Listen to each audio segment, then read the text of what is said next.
많은 미디어에서 패션 브랜드 랭킹을 매해 발표하는데요. 이 랭킹 1위는 거의 무조건 나이키예요. 샤넬도 에르메스도 아니고 거의 항상 나이키가 1등입니다. 그리고 이 10위권 안에는 스포츠 브랜드가 생각보다 많이 들어가는데요.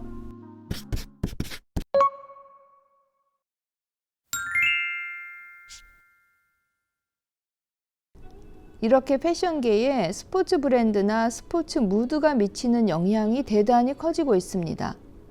이번 2022년 FW 밀란 패션위크에서는 구찌가 아디다스와 콜라보를 선보였습니다.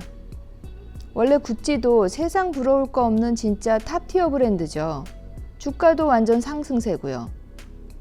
이렇게 잘 나가는 구찌가 또 자기만의 팬덤이 적잖이 있는 아디다스랑 콜라보를 한다.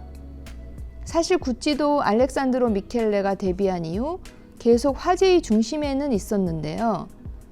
최근 디자인적으로 봤을 때 살짝 뭔가 좀 질린다, 지루하다 싶어지는 순간이었거든요.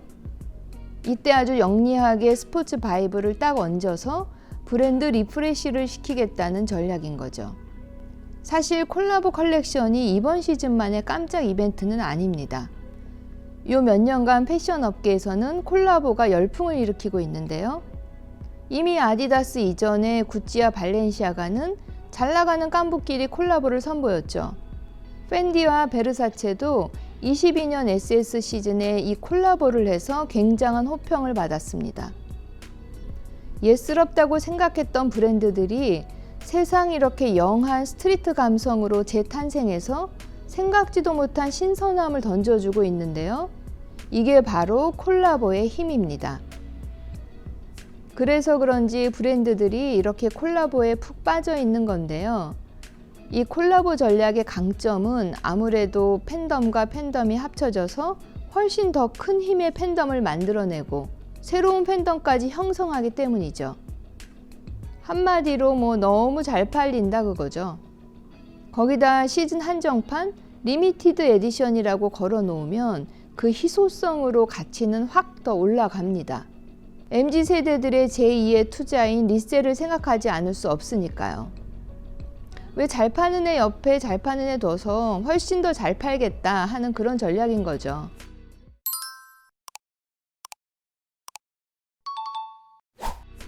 그런데 2022년의 포인트라고 하면 이 잘 파는 애가 좀 스포티해야 합니다. 여성복 컬렉션에 구찌가 당당히 아디다스를 조인해서 올라온 이유는 소비자 인스피레이션이 이미 스포츠, 액티브 트렌드 쪽으로 많이 기울었기 때문인데요. 사실 프라다도 아디다스와 콜라보 라인을 선보였고요. 디올은 아예 피트니스 브랜드 테크노 짐과 함께 디올 바이브 라인을 따로 만들어 버렸습니다. 스포츠 라인을 정식 런칭한 셈이죠. 이후 곧바로 스키 라인을 보여주면서 이제 럭셔리 브랜드도 스포츠 무드의 진심임을 크게 어필하고 그 큰 숟가락을 얹을 준비를 하고 있는 것 같습니다.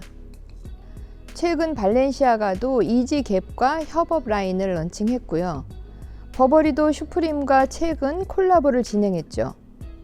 이렇게 여러 브랜드들이 스포츠 캐주얼 바이브를 가진 브랜드와 콜라보를 하는 것에는 이 두 가지 이유가 있다고 보여집니다. 일단 최근 하이엔드 패션의 소비자 연령대가 굉장히 낮아졌고 이들의 라이프 스타일이 이지하고 캐주얼하다 보니 여기에 맞추려고 하는 전략이 그 첫 번째고요. 또 하나는 전 세계적으로 코로나 사태로 인한 건강한 삶에 대한 관심이 높아지면서 운동과 트레이닝 시장에 대한 관심도 급증하고 있다는 거죠. 이런 환경 속에서 오히려 하이엔드 럭셔리 브랜드가 스포츠 브랜드에게 업혀가는 전략을 쓰고 있다. 혹은 이제 스포츠 바이브 한 스푼 정도를 첨가해야만 잘 팔리고 살아남을 수 있다는 마켓의 현황과 그 분석을 보여주고 있습니다. 이렇게 패션위크가 코로나 이후 달라진 점 3가지에 대해서 알아보았는데요. 물론 이거 말고도 패션위크 진행 방식 등에도 많은 변화가 일어나고 있습니다. 디지털 라이브 스트리밍 이런 걸 넘어서 메타버스에서 패션위크를 열기도 하고요. 쇼에 올라온 아이템을 NFT화해서 디지털로 동시에 발매하기도 하는 거죠. 하지만 결국 중요한 점은 소비자가 원하는 대로 소비자에게 맞춰서 새로운 방식을 도입해야 한다는 점이죠. 다음 영상에서는 뉴욕, 런던, 밀란, 파리 컬렉션을 분석하여 2022년 FW에는 어떤 트렌드가 있는지에 대해서도 소개해 드리겠습니다.